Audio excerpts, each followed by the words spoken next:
And a CPA will also go through a lot of this with you.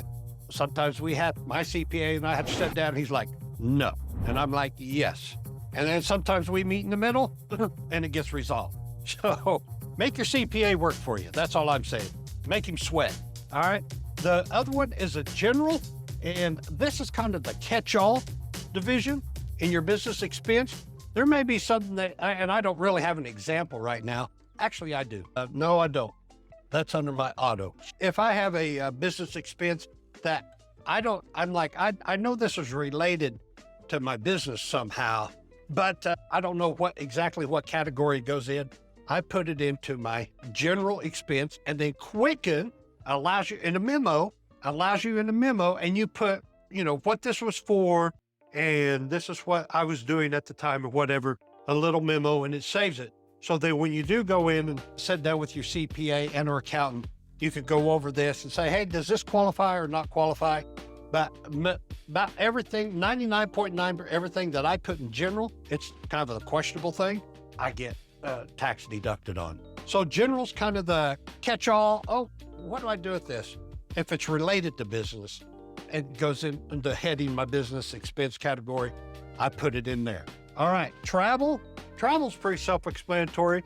If I'm having to travel to go do businesses, to meet with clients or candidates or anything along those lines, then I can also write that off. Travel can include your hotel rooms, the meals that you eat as you're going to, again, back to the food, the meals that you eat while you're on the road, traveling to a conference and or while you're at the conference and back home again, counts as all business expense. You can stick it under travel, but I separate the food from the travel, but I put like my hotel expenses, tolls will go into the travel business expense. Those are 100% deductible. Here in Oklahoma, we have tons of toll roads, and that can get kind of expensive after a while. But so you kind of got to think along those lines on travel. One thing just completely off of this subject, but it brought it up when we're traveling. If you have an LLC, you do get a vacation. That's a meeting of the members. You can go anywhere in the world and one meeting per annual. You could call it a meeting. It could be you and your wife. It could be you and your family. It could be you and your other partners. You could go skiing. You could go to the coast. You could go all the way to Australia and say, we're having our annual LLC meeting, and you can write that whole thing off. All right. Just a little sidebar on that. But that's only if you have a corporation. You can't do that if you're sole proprietorship. Only if you're a corporation, a sub S or sub C. And you can also do it with partnerships too. All right. So travel. Postage is pretty self-explanatory. Anything you do in your office, you stick a stamp on, buying stamps, letters, anything. And whenever you have to send stuff through UPS or FedEx, everything you can write off on postage in your business expense. Health. Now this one sometimes raises some questions, and there may be an accountant or CPA that's watching this that's going to squawk. No, you can't do that. Well, I did, and I fought it, and I won. And with health. Because if I'm going to run a business, I have to stay healthy. Well, I would say then part of my health regime to stay healthy, to run that business, should be tax deductible. And I get to write that off. So this is your gym memberships. This could be your vitamins. This could be supplements.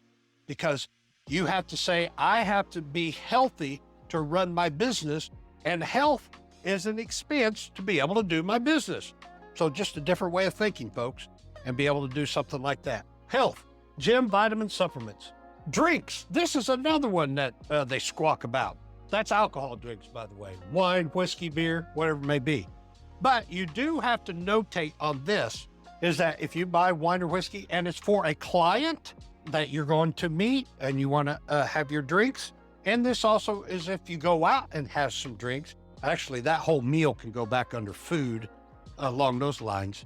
But you can write off the drinks part saying, as long as you purchase them, you can show I was doing business, and you put in your memos, meeting with Joe Smith or auto-populates the date on doing this, and we discuss that, and that's it. You can write off your client drinks. So just another little, it may not be much, but every little bit helps. I mean, even if it's $50 through the whole year, that's $50 of deductions that you didn't have before. All right. Drinks. Auto is pretty self-explanatory. If you have some vehicles, I know a lot of people keep mileage logs and everything, but because mine are already listed as farm vehicles and or business vehicles, I don't have to keep a mileage log because you can write 100% off on that vehicle. And being a sub S, even though I paid for it out of my pocket, I paid for it through the company to buy a vehicle. So therefore, it's a company vehicle. It's a company vehicle that is for all four of my companies. It's a vehicle that's for all four of my companies, let's put it that way. So it's 100% write-off, any travel, auto, whenever you have to go get oil changes or anything along those lines, you can stick it in your auto category. Office is a big one. Believe it or not, that adds up quite a bit. So if you have to do anything, this could be, let's just say, if you have to have certain programs, like this Quicken program. Right now, I believe it's $69 a year to have this Quicken program, and you have to renew that every year. But office expenses, that's anything from your phone, your cell phone, you can put in, because you're doing business with your phone, you can write your whole phone bill off, and you can, any kind of computer programs, anything else that has to deal with you working in your home office along those lines of that support. It could be furniture for your office. It can be actual computers, anything electronic, earbuds.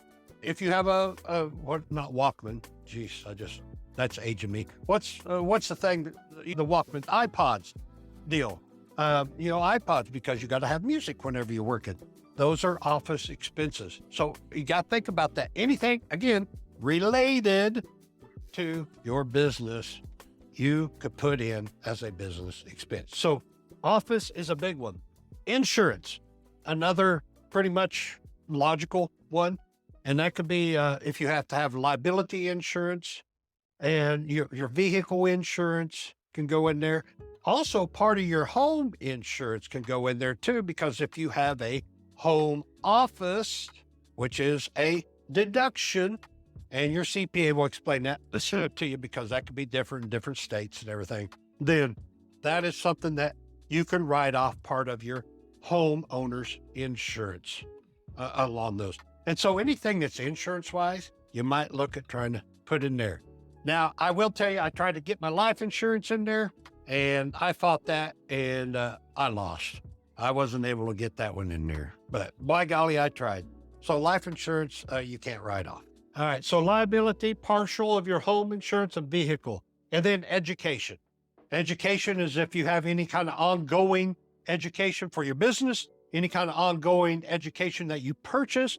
Let's say I am a farm here at the farmer, and I want to purchase a book on how to raise chickens. I can write that book off as a business expense. If I wanted to download programs. So for example, if I want to, I'm doing a business to learn how to do trading in stock markets and doing Johnny Bravo's course, like Financial Prepper is, then I could say I'm writing that whole cost for that program training as a business expense. Another one is on the construction side and my contracting. I have OSHA 30, and I'm also a certified welder. I have to pay for those licenses on those. That could go into your educational expense. So any expenses like that for what you have to pay for to gain some kind of knowledge and or certification, like an OSHA 30 certificate or an EM 385 with the Corps of Engineers. Those are just some examples. That is something that you could put into that and is 100% tax write-off. All right, this video is going quite long, so we're probably going to have to split this one into a couple or more. But one last thing on this go-around is electric. And I put this up here on that because a lot of people will say, well, my electricity, you just turn in, this is what I pay for electricity through the year. Well, if you have an LLC and or even this works as your sole proprietorship too, and you have a home office, there's a certain percentage for taxes that you can write off for a home office.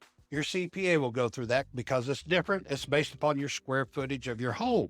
But whenever it comes to electric, I could say, and I have 3 categories. I have office, farm, and home. So if I take and this is not based on square footage, this is based on usage. So I can say my office is this size, my home office is this size. I know because of all of my electronics and everything in there that it uses 25% of my whole electric bill. All right. So boom, I get to write off 20% of my annual electric bill for that. My farm, because of the barns and everything else, uses 50% of the electricity. So 50% I get to write off as a tax deduction against my farm as electric.